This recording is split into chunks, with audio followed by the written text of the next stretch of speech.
welcome to the team's demonstration. This is Team Q4, our Project Asteroid Dodge game, multi-user ROM-based authentication, RAM-based score tracking, difficulty levels, an adjustable timer, and this is for our ECE 5440.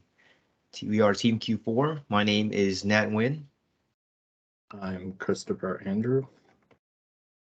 I am Gontavia Cadell. And I'm Matt Anderson. This will be our demonstration and details for our project. So, this is our abstract. I won't gloss over since we have a time limit. So, you can pause the video here if you want to read about it. But next slide, please. So, in terms of gameplay, we envision our asteroid dodging game, right? Our game to be an asteroid dodging game. So, we would have stuff fly at the player and, you're in a spaceship and you want to dodge those asteroids until you reach your destination or, you run out of fuel. You can use your imagination to figure out what the timer means. And so our general gameplay would be that our user logs in with their pre-made authentication. You're going to get greeted with a score screen. You hit a button to start the game, and you put into the game. And so after that, there's one of two scenarios, right? You win the level when you run out of fuel, or the timer goes to 0, or you crash on an asteroid and lose. And depending on how it's done, we display the score, or we play some animations just to compare scores. And after that, you can log out or continue the game by restarting. Next slide. For our gameplay, we did this with have a number of core features to implement our vision. The players must dodge incoming projectiles. The length of each level is adjustable. How fast the incoming asteroids come at you increases over time, and we have score tracking and display for all 4 players. Next slide. This is our architecture. It's broken up into a couple major sections. The first is going to be scoring/level timing in the left side. Then is object control, which controls the asteroids coming at the player. This is in the middle.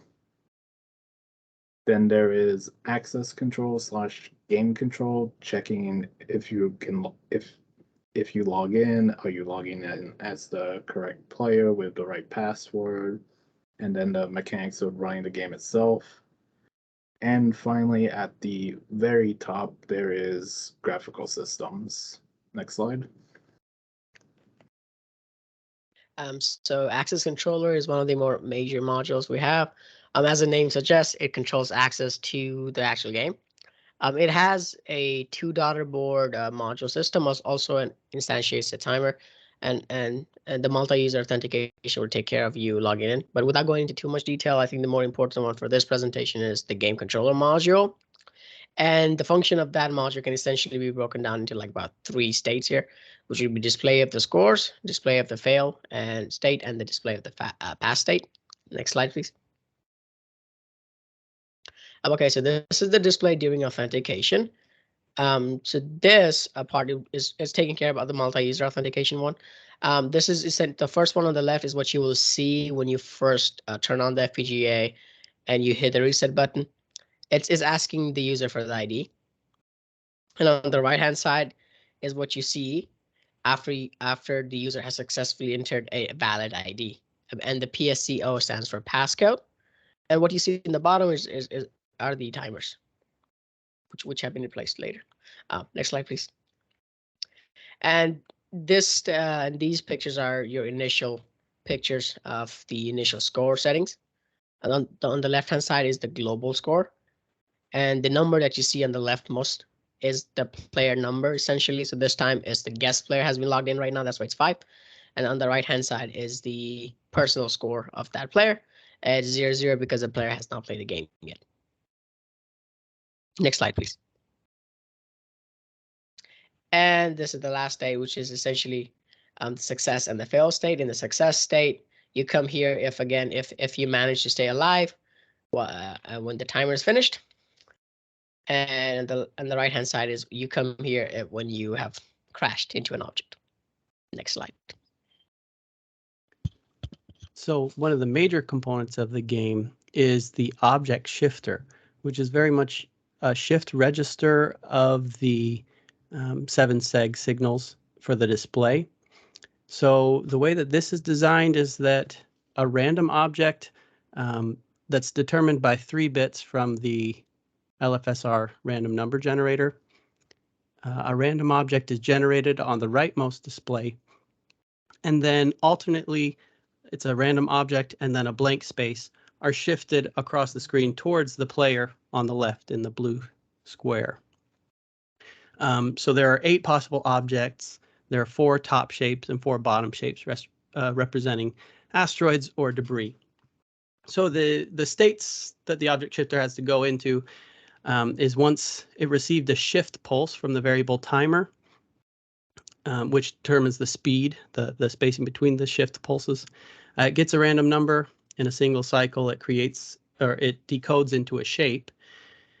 And if the last shape was blank, then it sends a shape. If the last shape was a shape, it sends a blank space.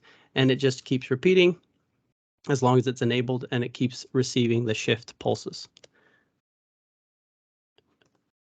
The part that makes the game work is the crash detector, which is an interesting combination that outputs to the leftmost display segment. The player can be toggled up and down in the left display, and the objects coming are random, so you have to find out if they've interacted with each other. If they're touching, then that's a crash. So since they're inverted signals, you're checking if there are 2 zeros in the same place in the 7 bits, which turns out to be an OR function. And then the actual display is an AND function combining the 2 objects. And so if a crash is detected, of course, you go to the fail state and the game starts over, or your score is recorded. For our adjustable LED timer, you can picture it as a fuel gauge. You start with a full bar or whatever setting you would give for the system. So say you want 3 bars for your game. Each bar lasts approximately 5 seconds. And so every 5 seconds, you're going to see a bar drain. And you know, when it hits 0, then you win the level. Oh, and essentially we have a timer sitting as a module, and it's decrementing another counter, and the value of that counter goes into a decoder, which converts that number to the signals used to drive the LED. You know, after it passes through the multiplexers. Next slide, please. All right, for our score system, we need to make 2 different modes to display our score.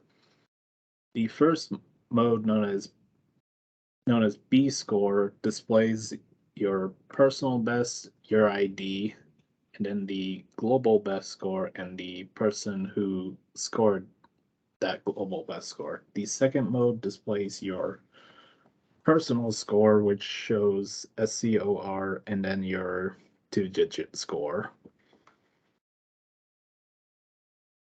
So here we've recorded a video highlighting some of the major features.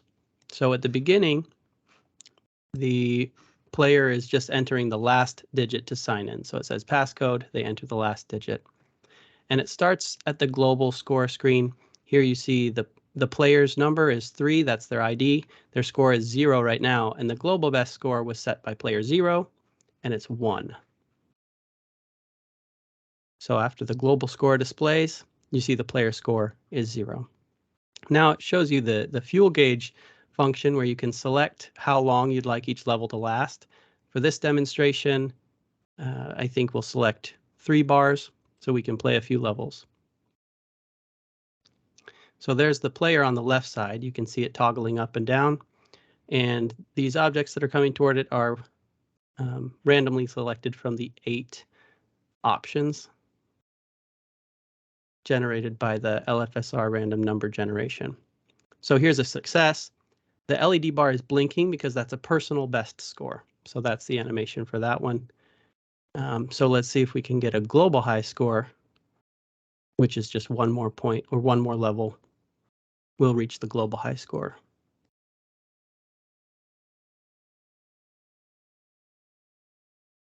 So here's the global high score animation. And then the player has 2 points. We'll play another round.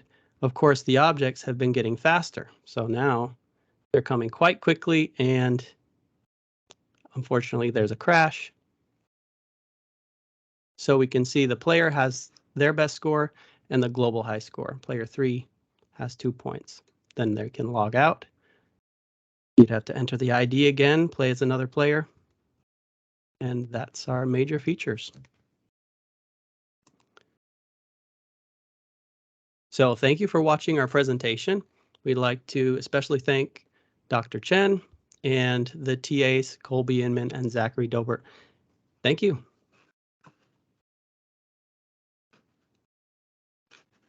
You know,